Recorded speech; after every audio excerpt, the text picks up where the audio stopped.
I'm Lester Holt. Tonight on Dateline, a devoted dad of 6, the target in a twisted plot to kill.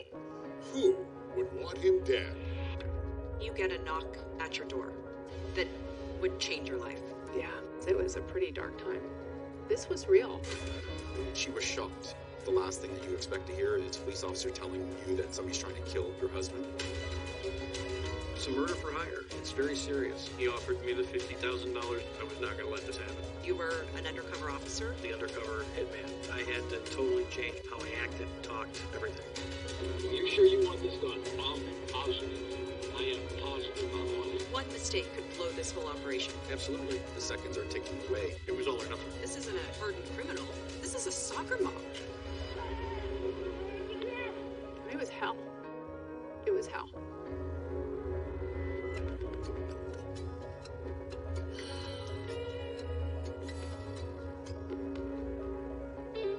Here's Andrea Canning with The Eastlake Conspiracy.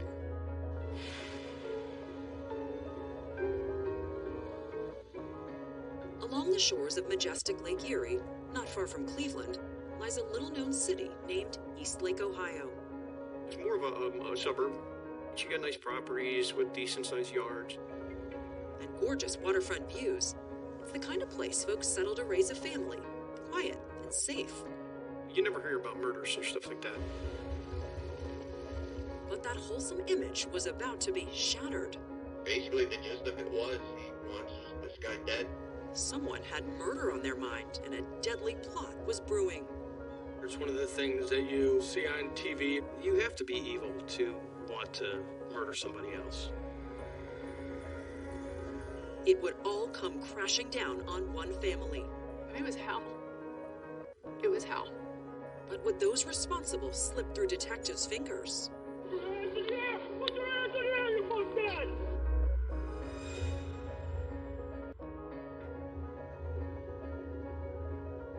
It all began Memorial Day weekend, 2011. Eastlake Police Company. It was a Friday evening when an unusual 911 call came into dispatch. I was approached at the Captain's Club to murder somebody for $50,000. So I need somebody out here. A murder for hire in Eastlake? It was hard to believe. Okay, what is your name? Patrick Sabo. The dispatcher recognized the caller's name. Patrick Sabo had lived in Eastlake for years, was a former Army Ranger, and was known to everyone at the station, including the Chief of Police, Larry Reich. How did you know the caller? He's been involved in a couple of minor incidents in our city. It was never a big problem. He is just somebody that we had dealt with in the past, and we knew him by face. So police were surprised about the reason Pat was calling. He wanted to report that someone was planning a murder. And the approach, you know? It's the father of one of my high school friends. How bizarre is that for your police department to get a call like that? It's extremely bizarre. We're pretty surprised by it. This is the land of soccer moms and children and families, and not something that you would expect. Correct. We don't deal with stuff like that on a normal basis. Did you believe it? Did you think that this was possible? Well, we definitely knew it was worth looking into. Police knew Pat well enough to know he wasn't lying. So the dispatcher wanted to know more about this man offering Pat money to kill someone. What's your name, Patrick? I'm not sure of his first name, but his last name is Zambori. Zambori? Whoever he was, perhaps his desire to have someone killed was just a moment of anger, or a crude joke taken wrong. But investigators needed to be sure. We definitely didn't want to ignore it and, God forbid, let something bad happen. That's no joke when you hear something like that on 911. No, it's not. Detective Christopher Bowersock, now retired, was assigned the case, and he sprung into action. Police called Pat Sabo to come down to the station. And I interviewed him. My today's date is May 27th, 2011. Bowersock recorded the audio. All right, why don't you just tell me from the beginning how this all transpired? The detective wasn't sure what to expect, but it didn't take long to see that Patrick believed Zambori was serious about his offer. He flat out offered me money to kill him. Kill who? Pat said he was given few details about the target. The subject that he wants killed lives in Atlanta, Georgia. And his name is what? I don't know his name. No name, but he said Zombori did give him the target's photo and home address. Is he willing to pay for your travel expenses? He's paid for all expenses paid. Did you have any fears about telling the police? No. I fear no man on this earth. No woman, no creature. Was this a believable story he was telling you? Well, anybody is going to have a little bit of skepticism when you hear something like this. After all, Pat was a colorful character. But if detectives had any doubts about Pat's story, they didn't last long. As soon as I handed him the picture and the address, I said, this is how serious they are. The cop went, okay, now that changes things. To investigators, Pat's story was so detailed, it seemed clear this was no hoax. So they had to move fast. A man's life could be in danger. If we delay our own investigation and it would be carried out by a third or fourth party, then it would just be tragic. You wanted to take control of the situation. Absolutely. And that meant finding the target before it was too late. When we come back, the first piece of the puzzle falls into place. We found out that he was a prominent businessman. Target identified, a devoted husband and dedicated dad of 6. Just completely selfless. Why would anyone want him dead? Just spite, hate, venom, vitriol.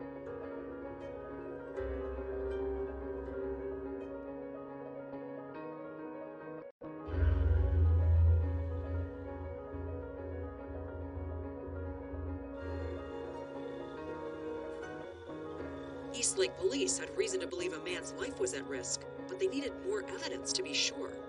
It's a murder for hire. It's very serious. Serious, and also a puzzle. Investigators were missing key pieces about the target. He was never given his name or anything. He gave me a picture and his address. Detectives ran a background check, and they learned the person who lived at that address was named David Metter. David was the target. We found out that he was a prominent businessman. A businessman who lived nearly 1,000 miles away in Gwinnett County, Georgia. From what detectives could tell, David seemed to have it all. A good job, a nice house, and a happy marriage with a new wife. It was a small wedding, intimate wedding. Lonnie and David Metter had been married less than a year, but Lonnie already felt like she'd met her soulmate. And we had a really, really nice connection.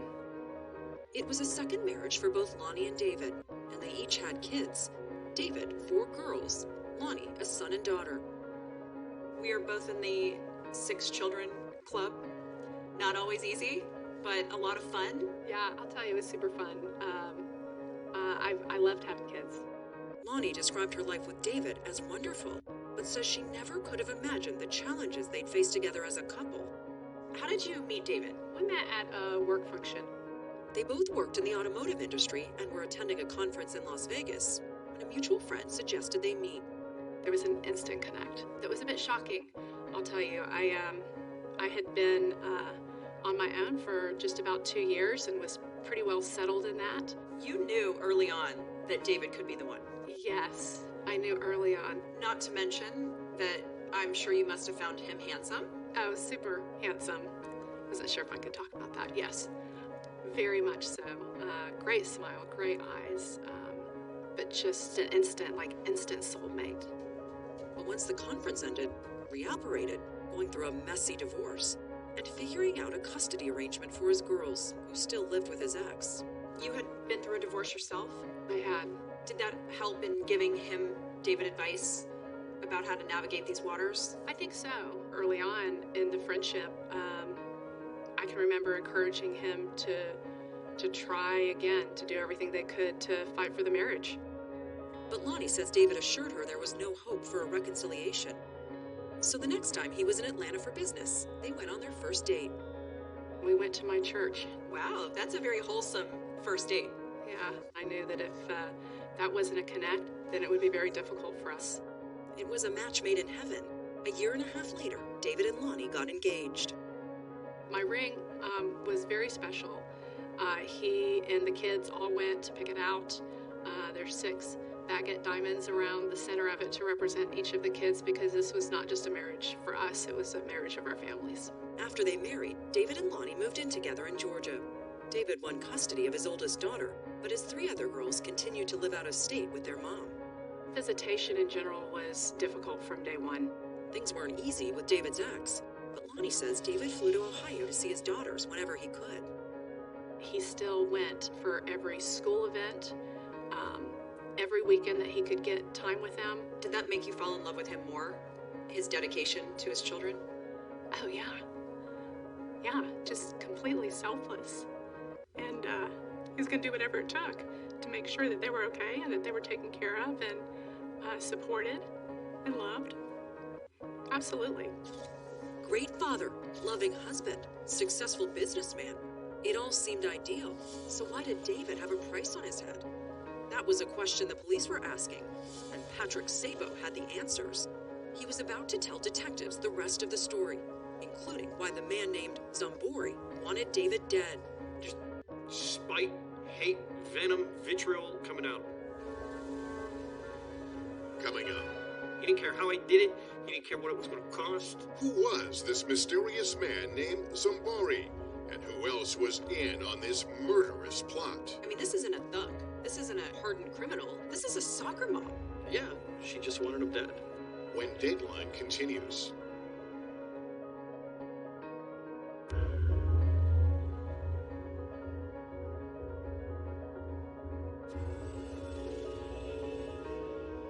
Pat Sabo was in shock. He'd been asked to do the unthinkable and was still trying to wrap his head around it. I was like, I cannot believe this is going down. A man named Zambori had offered Pat $50,000 to fly to Georgia and kill David Metter. But Pat Sabo was no hitman. I could not let anything happen to this man. They were serious. No, it wasn't going down like that. He says that's why he called the police. If I said nothing and did nothing and saw tomorrow David on the TV dead because I didn't do anything, that would be just as bad as me pulling the trigger. Pat wanted to save David Metter, not hurt him. And as he continued his interview with detectives, it was clear there was much more to his story, especially when it came to Zambori. I'd never met this man. There was no reason for me to meet this man. Nevertheless, Pat told detectives he'd agreed to the meeting as a favor to an old high school classmate named Chrissy. Al Zambori was her dad, a 76-year-old widower. In fact, Zambori lived with his daughter and her children. How good of friends were you with Chrissy? Not very. We didn't run in the same groups. So it was no surprise when they lost touch after graduation. Pat joined the Army and became a ranger, while Chrissy went to college, got married, and had children. She was fun. She had a contagious laugh. She was just somebody that I wanted to be around. Karen Snyder was one of Chrissy's closest friends. For years, they lived on the same quaint cul-de-sac and raised their kids together. How was Chrissy as a mom? She was awesome. And she was also a compassionate friend. Karen says Chrissy was a shoulder to cry on when her marriage fell apart. I would call her crying, she would come over, and she was just my rock through the whole thing. Chrissy, now a divorced mom of 4 girls, needed a rock of her own. So she reached out to Pat on Facebook. It had been 20 years since they'd last seen each other. The Chrissy he talked to online seemed to be unraveling. It would always turn into a poor me pity party. Pat says she spent most of their chats venting about her ex. Every conversation would end up with her complaining about how much her ex abused her, mentally, physically. Pat told detectives he didn't know much about the ex, but he did know Chrissy's married name, Christine Zambori Metter. Turns out, David Metter was her ex-husband. My advice to her was always move on, but she never wanted to listen. Pat says Chrissy's continuing bitterness started to grate on his nerves. My ex-husband this, my ex-husband that. He's this, he's that. Blah, blah, blah, blah, blah. Just in a joking manner said, save your money, hire a hitman. You obviously have a unique sense of humor. A little bit. Pat assumed Chrissy got the joke, but hours later she talked to Pat on Skype. This time she asked him to meet her father for lunch. And when Zambori picked up Pat for the meeting... Before we even get out of the parking lot, he looks me dead in the eye. And he says, if I could shoot straight, I'd have killed this son of a bitch myself already. So why do you go forward? If there was any serious thought given to it because of what I said, well, I gotta know. Pat told police his worst fears were confirmed at the restaurant when Zambori offered him money to kill David. He was nothing but spite, hate, venom, vitriol coming out of him. He wanted him dead. He didn't care how I did it. He didn't care what it was going to cost. Did he bring up how you would be paid and how much?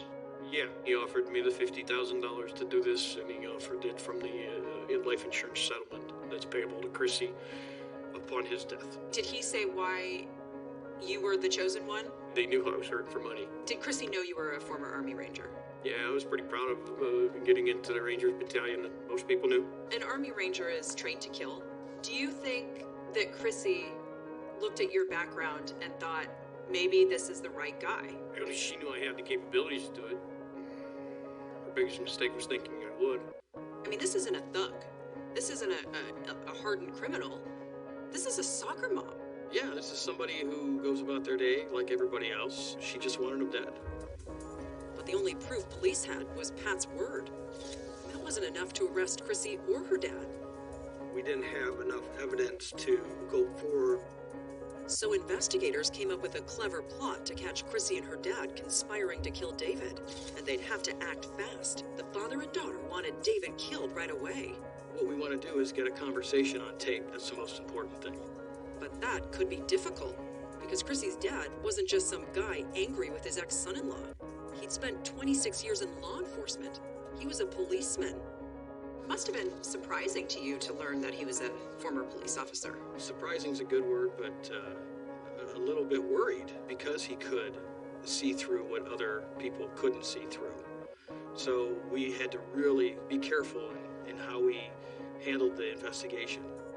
One mistake and the entire case could be ruined. Or worse, someone could get hurt.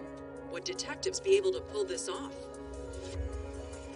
Coming up, a change in the script. A new hitman enters the scene. This guy, he's done this before. Who was the hitman going to be? The new hitman? That would be me. I had to totally change how I acted, talked, everything.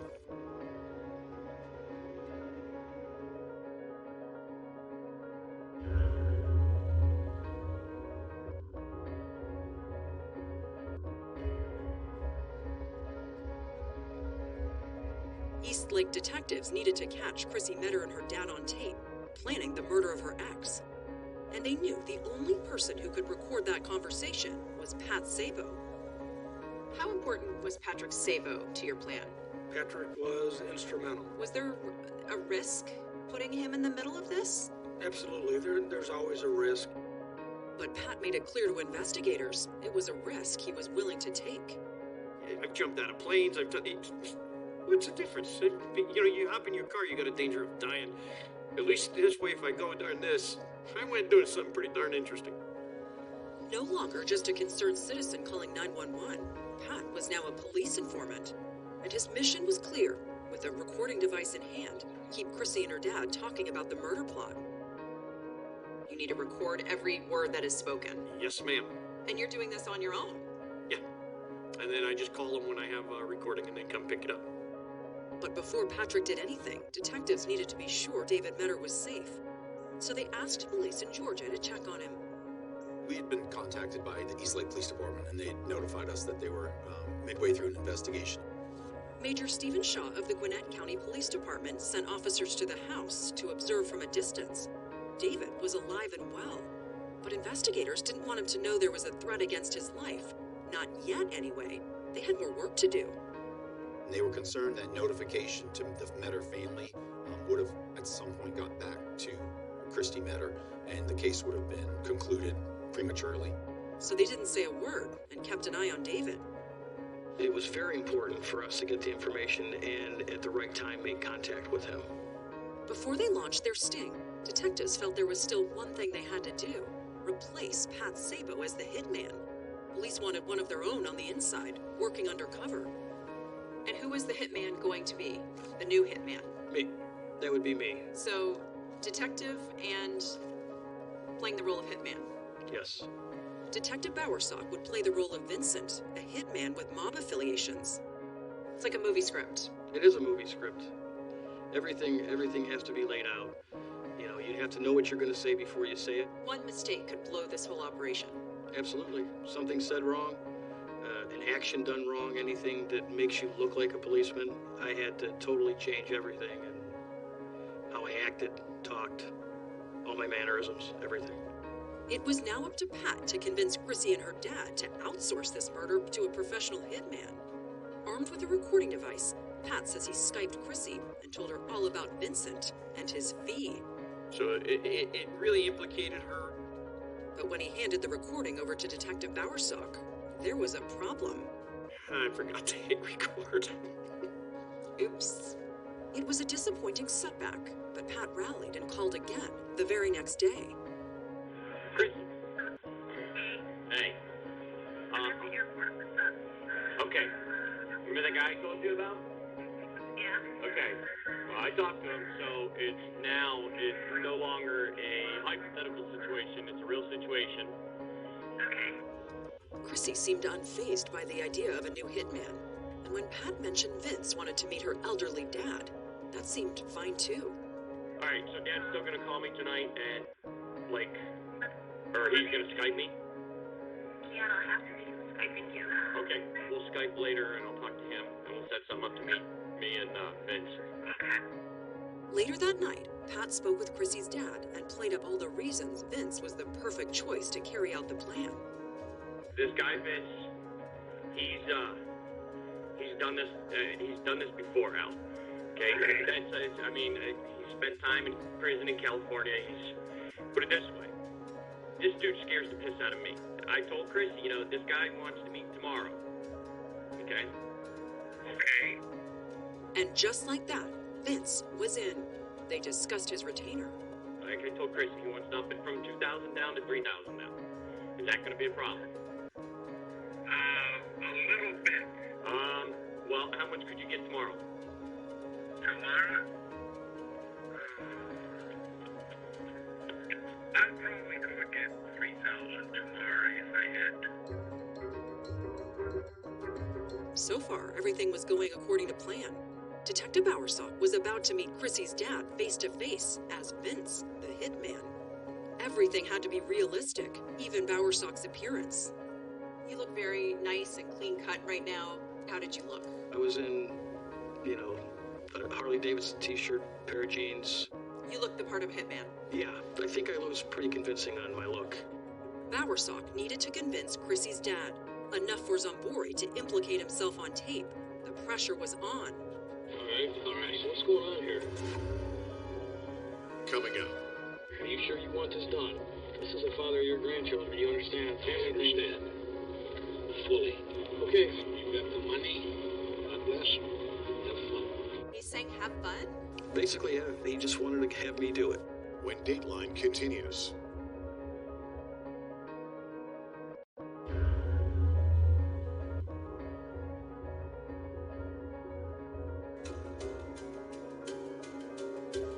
Detective Chris Bowersock had set the stage for his undercover operation. He was about to meet Chrissy's dad for the first time, posing as Vince, the hitman, and he needed two things to happen.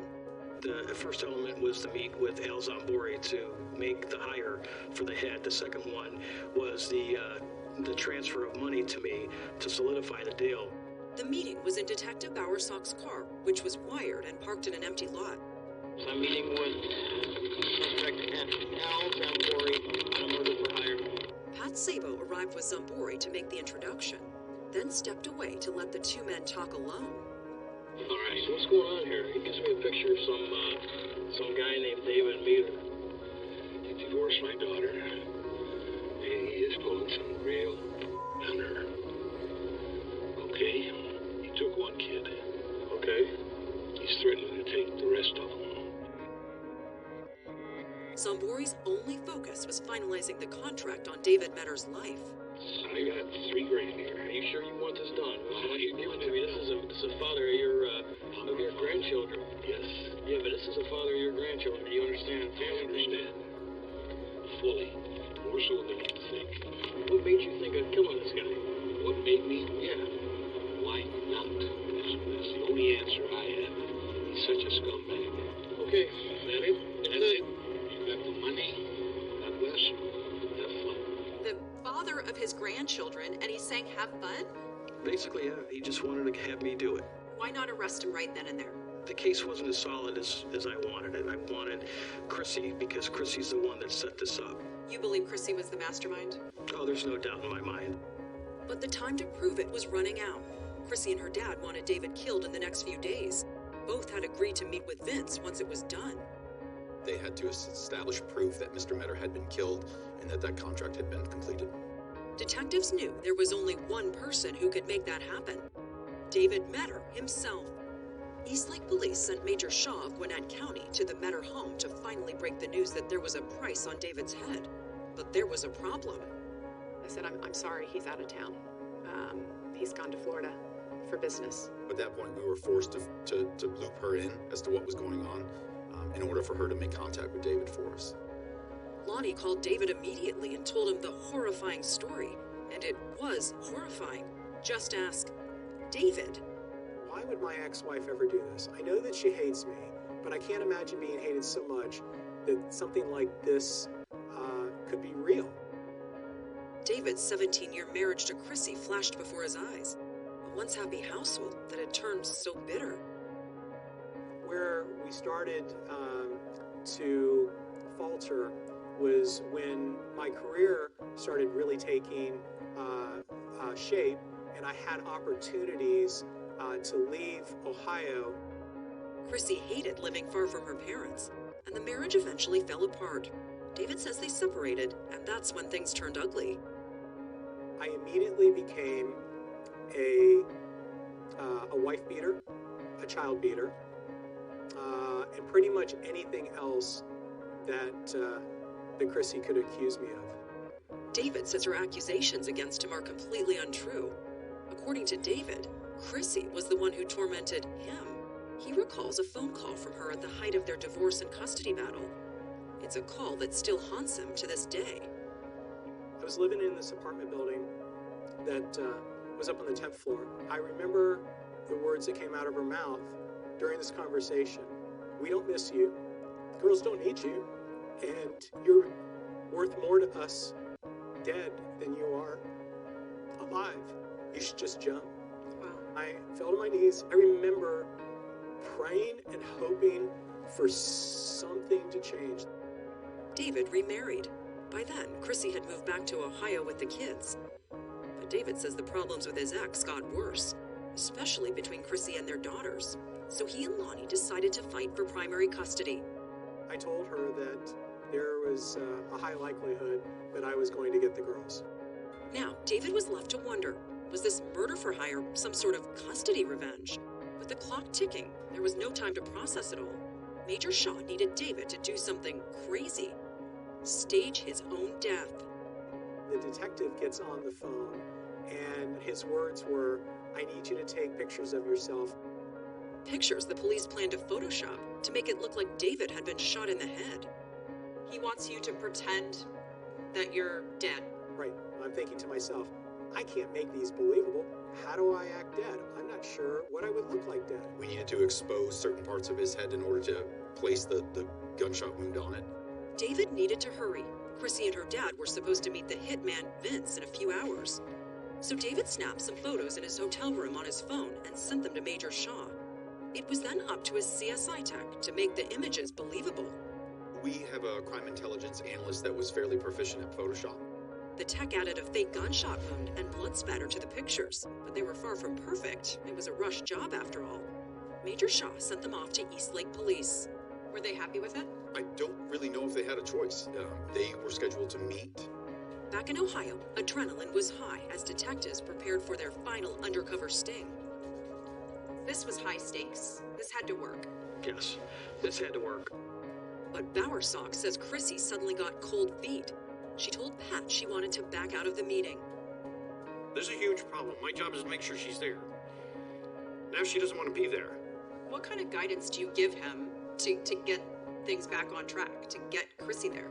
To make her believe that once she hired somebody to kill somebody who just did, and this killer is telling her she better show up. I put the fear of Jesus in her. Well, I put the fear of Vinny in her. And she's like, yeah, you're right. The plan was back on track. Unmarked cars were stationed near the parking lot, ready to swoop in if needed. And it's all coming down to this moment. One moment, I was holding my breath in the car. Would Chrissy show, Or would she slip through detectives' fingers? Coming up, Does it look like an accident? the big photo finish. Would this picture convince anyone? Do you worry that he's going to look at this and say, Well, yeah, he's seen crime scenes before. Just let me see it.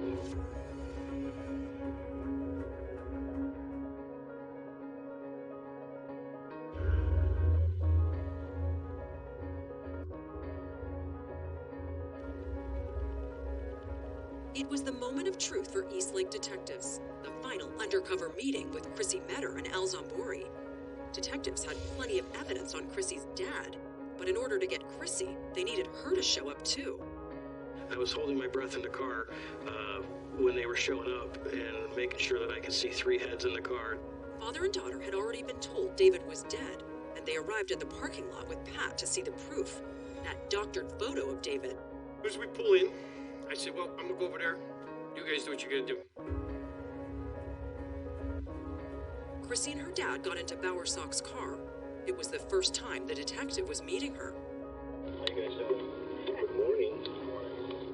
Police needed Chrissy to admit that she was the one who would pay the rest of the hitman's fee. So right off the bat, Bowersock asked her about the life insurance policy she had on David. How much is the policy for? 1.5. $1.5 million? Yeah. I'm just kind of curious, what, especially for you. This is your father. This is the father of your kids. I went over this with your dad. Okay. Just let me see it. Al Zambori wanted to see the photo, the proof that David Metter was dead. Do you worry that he's going to look at this and say, Well, yeah, he's seen crime scenes before, so I did it as quick as I possibly could. Okay. The photo worked. Zambori believed his former son-in-law was dead. He didn't want his daughter to look at the picture. Chrissy was interested in the details of the murder. Does it look like an accident? No. I mean, does it look like he was mugged? No, don't even bring it up. Don't. She don't want to see it. Oh, I shot him in the head like you guys wanted me to do. He's done. He's done. And with those two words, the sting was over and the cavalry rushed in. What did you guys do? We did nothing. Did you set me up? No. Chrissy and her dad were handcuffed and taken to the station. And when they sat down with investigators, Al Zambori started talking. You're here for conspiracy to commit aggravated murder. Who? What do you mean who? You're saying you got everything figured out. Who? How about your ex-son-in-law? How does that sound? Well, he should be murdered. The interview quickly ended after Zambori asked for a lawyer.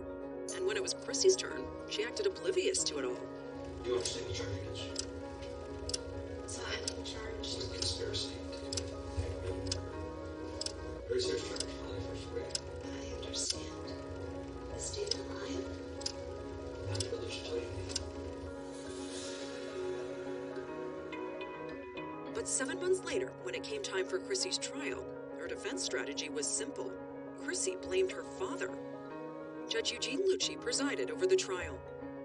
The defense tried to show that this was all Al Zambori's doing. He snooped in Christine Metter's unsecured laptop. The defense said Zambori saw that Facebook conversation between Chrissy and Pat, the one where Pat joked about hiring a hitman. They said it was Zambori who wanted to arrange the meeting with Pat. Christine said she didn't know the purpose of the meeting, and all she was doing was her father's bidding.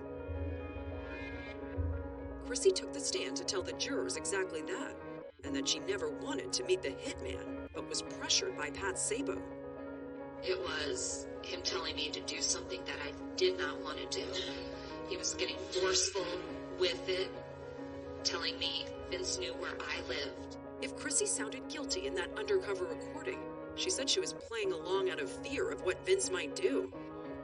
I started getting scared that this man was going to show up at my door, that this man will kill, that this man will hurt my children. Did you want David Metter killed? Never. But prosecutors said Chrissy knew exactly what she was doing. They said the proof was in that undercover recording from the final sting. Does it look like I don't know. What is can you tell her? I shot him in the head like you wanted me to. What does this woman say? Okay. The state closed with this. Killing David was a win-win for Chrissy. She would get the proceeds of his insurance policy and something else. Custody. She'd get to keep her 4 girls. Were you concerned that there was a chance that Chrissy would be found not guilty? We were still both very anxious. After weeks of testimony, the jury started deliberations. And in just a few hours, the verdict was in. We, the jury, find the defendant guilty. Guilty of 2 counts of conspiracy to commit aggravated murder. What is that moment like for you after everything that you've been through? It was vindication. Relief. She scared us, and she wasn't going to be able to do that for a long time. Nor was Al Zambori. He took a plea deal and died in prison after serving 5 years. Chrissy is near the end of her 10-year sentence. She declined our request for an interview, but in a statement that unexpectedly read like a confession, Chrissy wrote in part, "I was very wrong in my actions and I'm paying dearly. Anyone who has been through a divorce that never ends can understand I was at the end of my rope." And next year, Chrissy is actually getting out of prison. How do you feel about that? My hope is the prison system has done its job, and she'll try to be reacclimated into a normal life. Lonnie, you're getting upset just talking about it. Yeah. I don't think that she's learned anything from this experience. But Lonnie and David aren't dwelling on their past. They know the challenges they've faced are unusual, but they use their story to counsel other couples facing obstacles. And they say they are stronger today as a couple and a family. When you talk with each one of the girls, their mother is Lonnie. After the trial, David had Chrissy's parental rights terminated. Lonnie, you go on to adopt these girls and welcome them into your heart with open arms. Yeah, I mean, I always actually wanted a lot of kids, and here I get to have 4 more. David and Lonnie say this chapter of their lives may not have been possible without Pat. I think the best way that I can show thanks to Patrick is to show how our family has risen far above this from a moment in time that he had control of. I've seen the beauty of these 2 people, especially Lonnie. She adopted those girls. Good people. Does my heart good to see that. Know I did the right thing. That's all for this edition of Dateline. We'll see you Friday at 9, 8 Central. And of course, I'll see you each weeknight for NBC Nightly News. I'm Lester Holt. For all of us at NBC News, good night.